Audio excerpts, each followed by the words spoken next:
என்னடா அது சனி இங்க இறங்கி இருக்கு? சரியா சொன்னீங்க.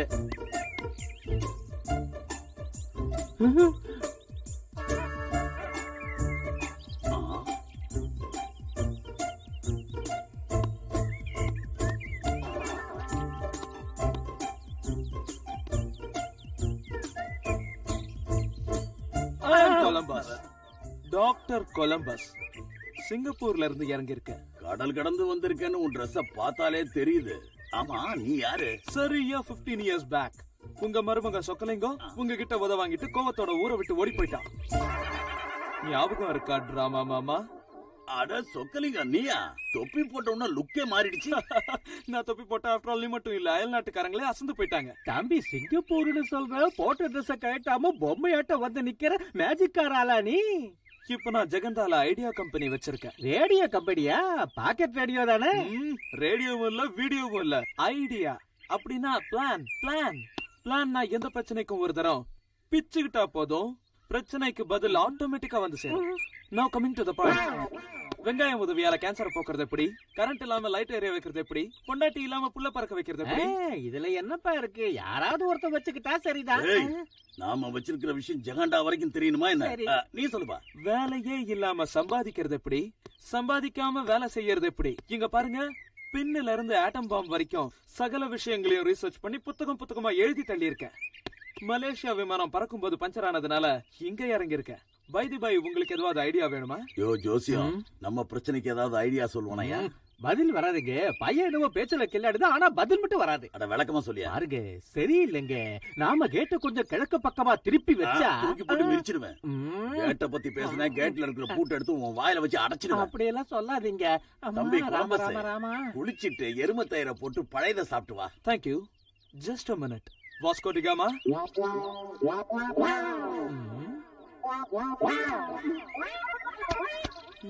இவன் பேர் வாஸ்கோ டிகாமா, என்னோட பெஸ்ட் சிஷ்யங்க.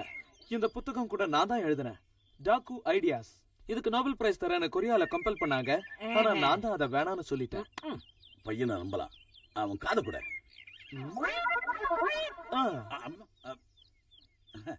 என்னப்பா இது? இது கூட நான் தான் கண்டுபிடிச்சேன். இதுக்குள்ள ரகசியமா சொன்னா நான் எங்க இருந்தாலும் கேட்கும். நல்லா இருக்க. இதுல பேசினா உன் காதுல விழுமா? காதுல விழுமா? சொல்லுங்க. பேசிட்டா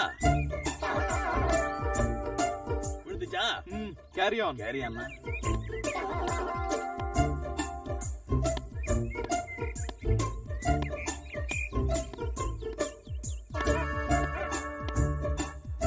அடிக்கடி புடுங்குறான்.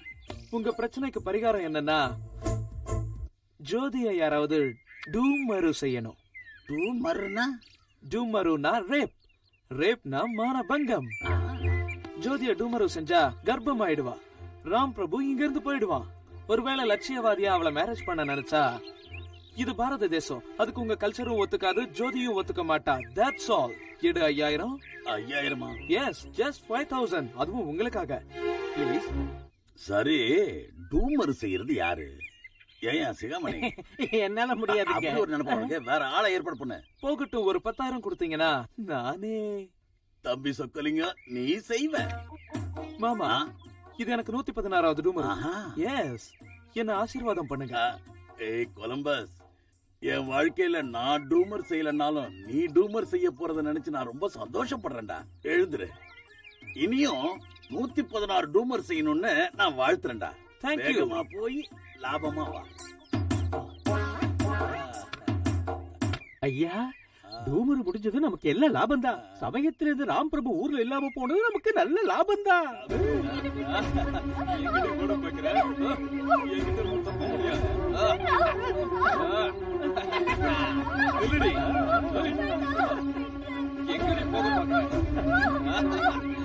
விட மாட்டேன். இந்த விஷயத்துல பெரிய கில்லாடிதான். அவனை யாருன்னு நினைச்ச? அவன் என் வருங்கால மருமக. சிகாமணி, நீ உடனே போய் ஊர் ஜனங்க எல்லாரையும் இங்க கூட்டிட்டு வா. அந்த ஜோதி இந்த ஊர் ஜனங்க முன்னால அழுதுகிட்டே நின்னா நான் மீசைய முறுக்கிட்டு தலை நிமிர்ந்து நட. ஒரே நிமிஷத்துல இந்த ஊரே எங்க திரண்டு வந்துடும் பாருங்க. வரேன். கொலம்பஸ், டூமரை முடிச்சியா?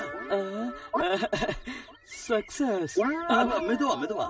Grand success. டூமர் வெற்றிகரமா முடிச்சிட்டேன். இங்க பாரு, நீ இங்கே இரு. சிகாமணி வந்து உனக்கு பணம் தருவான். நான் உள்ள போய் ஜோதியை பார்த்துட்டு வரேன்.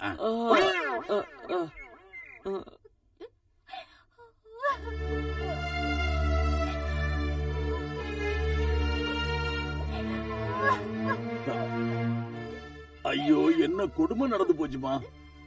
காதல் காவியை எழுதுற உன்னோட மானம் பறி போயிடுச்சு.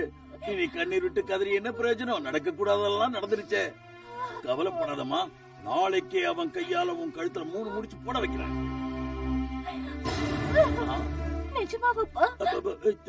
சரஸ்வதி, நீ அவ உள்ள இருந்த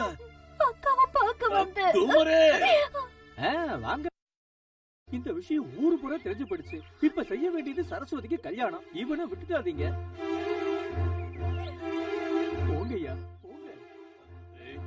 சரஸ்வதி ஒண்ணும் தெரியாத அப்பாவி பொண்ணுடா. அவளுக்கு அநியாயம் பண்ணிடாத. அவ முகத்தை பாடுறா. நான் உன் பொண்ணு முகத்தை பார்த்து கல்யாணம் பண்ணிக்க மாட்டேன். எனக்கு ஐடியா கொடுத்த என் வாத்தியாரோட முகத்தை பார்த்த பிறகுதான் கல்யாணம் பண்ணிப்பேன். வாத்தியாரா? அது யாரா? ராம் பிரபு.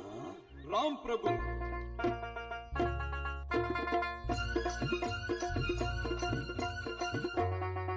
நடத்துற அந்த அபுல் பேபிக்கு உங்க பையனுக்கும் முடிச்சு போட்டானே. அந்த நடிகை கொலம்பஸுக்கும் உங்க பொண்ணுக்கு கல்யாணம் பண்ணிட்டானே. அவ போற போக்க பார்த்தா நம்ம 3 பேரையும் கம்பி என்ன வைப்பான். வைப்பான்.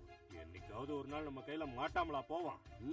என்னைக்காவது ஒரு நாள் மாட்டிக்க போறான்னு நம்ம கைய கட்டிட்டு சும்மா இருந்தா நம்ம மானம் மரியாதை எல்லாம் பஞ்சா பறந்துரும். அவன் தொடர்ந்து நாடகத்தை ஆடிக்கிட்டே இருப்பான். இவனு அந்த டிரைவர் பையன் டைனமிக் ஹீரோவாயி உச்சிக்கே போயிடுவான். அதுக்கு இப்ப என்ன செய்யறது? புதுசா ஒரு நாடகம் ஆடணும். அதுக்கு ஹீரோ ஹீரோயினும் உடனடியா தயார் பண்ணணும். ஒண்ணு உன் மகன், இன்னொன்னு உன் மருமகள். என் மகனும் மருமகளுமா? அவங்க எதுக்கு? எதுக்கா? நான் சொல்றத அவங்க செஞ்சா போதும். நவரசம் பொங்குற நாடகம் ஆட போறேன். சீதாராமா, ஜோதி ஆஸ்தியில உனக்கு பங்கு வேணும்னு சொன்னா ஒரே ஒரு நாள் அவங்கள என்கிட்ட ஒப்படைச்சு. அமுல் பேபி வேணா அனுப்புறேன்.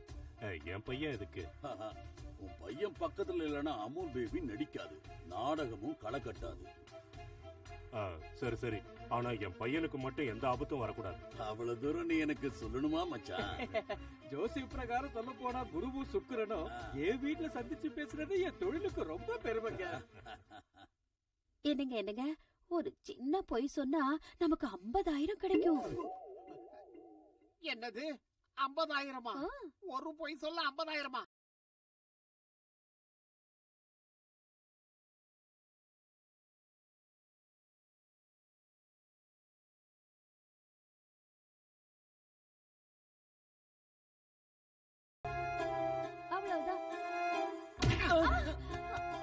என்ன தைரியம் இருந்தா இப்படி ஒரு வார்த்தையை என்கிட்ட சொல்லுவேன். இன்னொரு தடவை இந்த மாதிரி புத்தி கெட்டத்தனமா பேசுற பல்லு எகிரி போயிடும், ஜாக்கிரதை. இப்ப நான் என்ன சொல்லிட்டேன்? பேசாத விட்டா தவட பிச்சுக்கிட்டு போயிடும். என் வாத்தியார இலக்காரமா பேசுறியா? கடவுள்டி, அவர் எனக்கு கடவுள். இதர் பைட்டோ. எது சொன்னாலும் கொஞ்சிக்கிட்டே சொல்லணும். இப்படியா சொல்றது? தூ, பணம் லட்சமா சம்பாதிக்கலாம். ஆனா இப்படி ஒரு மச்சான் நம்மளுக்கு கிடைப்பாங்களா? மச்சான பத்தி நீ என்ன நினைச்ச? சோனா கோல்டு. அதனாலதான் என்ன அடிச்சாலும் உதைச்சாலும் நாய் மாதிரி பக்கத்திலேயே இருக்கு. பணம் தான் எனக்கு முக்கியம்னா அந்த சிகாமணி கிட்ட இல்லையா? பாவம், நாள் பூரா அந்த லாரியிலேயே கிடந்து உடம்ப புண்ணாக்கிக்கிறது எனக்கு பிடிக்கல. சரிதான், என்ன பத்தி யார் கவலைப்படுறா? புத்தி சொல்றதும் ஆடி வாங்குறதும் எனக்கு வாடிக்கைதான். இப்ப தெரியாது. நான் தூக்கு போட்டு செத்துட்டா மேல விழுந்து அழுவாருல, அப்ப தெரியும்.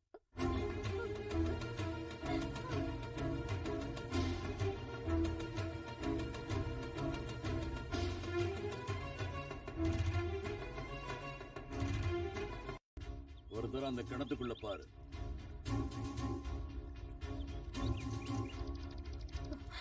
பேபி, அந்த 2 முரட்டு முதலைகளையும் என் உயிருக்கு உயிரா பாதுகாத்து வளர்த்துக்கிட்டு வரேன். வசதி கம்மியா இருக்கிறதுனால அதுங்களை என்னால கவனிக்க முடியல. பசியோட இருக்கிற அந்த முரட்டு முதலைங்க ஏதாவது கிடைக்குமான்னு காத்துக்கிட்டு இருக்கு. பேபி, எனக்கு பயமா இருக்கு. அவர் எதுக்காக கொடுமைப்படுத்துறீங்க? உங்களுக்கு என்ன துரோகம் செஞ்சோம்? பாஸ்கர் எனக்கு எந்த துரோகமும் செய்யல. அந்த ராம் பிரபு கூட நீங்க பழகிறது ஒண்ணுதான் எனக்கு துரோகம். சரி, இப்ப உங்களுக்கு என்ன வேணும்? நாங்க அவரோட பழக கூடாது அவ்வளவுதானே? அதுக்காகவா நான் உங்களை இவ்வளவு தூரம் அழைச்சிட்டு வந்திருக்கேன்? பின்ன நீ ஒரு லெட்டர் எழுதணும். அந்த ராம் பிரபுவுக்கும் உனக்கும் தவறான உறவு உள்ளது மாதிரியும் உன் வயிற்றுல வளர்ற குழந்தைக்கு ராம் பிரபு தான் தகப்பன்னு இதுல எழுதணும். எழுத மாட்டேன். அட எழுது பேபி, ரெண்டு முதலையும் பசியோட காத்துக்கிட்டு இருக்கு. நீங்க என்ன கொன்னாலும் சரி. எழுத மாட்டேன்.